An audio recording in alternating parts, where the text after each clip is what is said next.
You're grabbing coffee with a friend, casually chatting about your weekend plans, favorite shows, or the latest news. The conversation flows, but it stays on the surface. Light, predictable, forgettable. You leave without really knowing each other any better. This happens everywhere. At work, with acquaintances, even with family.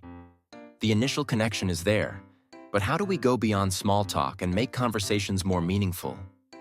How do we build deeper relationships through the way we communicate? One key approach is to break the conversational frame. Many conversations follow predictable patterns.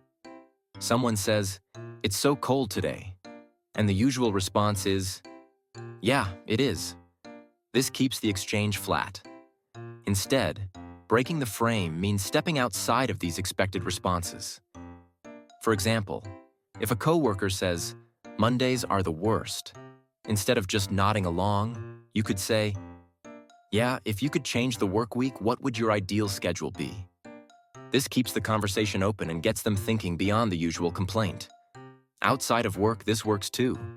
If a friend says, "I'm thinking about getting a dog," instead of just saying, "Oh, cool," you could say, "My grandpa had a dog when I was a kid, and I always loved how loyal he was. What made you want one now?"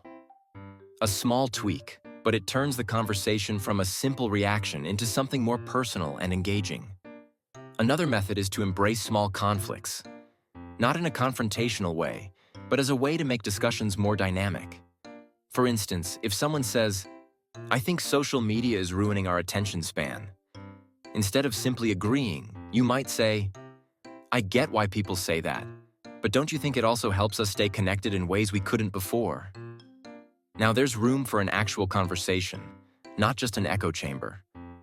Even in personal relationships, this applies. If a partner says, "You never help with the cooking," instead of immediately getting defensive, you could say, "I actually love cooking when I have the time. My dad used to teach me his favorite recipes. What if we tried making something together this weekend?" By leaning into the tension, you create an opportunity for connection rather than just conflict. One more tip. Notice and follow the small details in what others say. If a friend casually mentions, "I tried learning guitar a few years ago, but I never got past a few basic chords," instead of just saying, "Oh, I see," you could ask, "Which song were you trying to learn back then?" Or, "Do you still have the guitar?" Picking up on small details like this, rather than just the fact they tried playing, can lead to a more engaging and meaningful conversation. Deepening conversations isn't about having the perfect words. It's about being present, curious, and willing to explore beyond the surface. Whether at work, with friends, or in daily encounters, the way we engage can turn casual exchanges into real connections. I hope you enjoyed this video.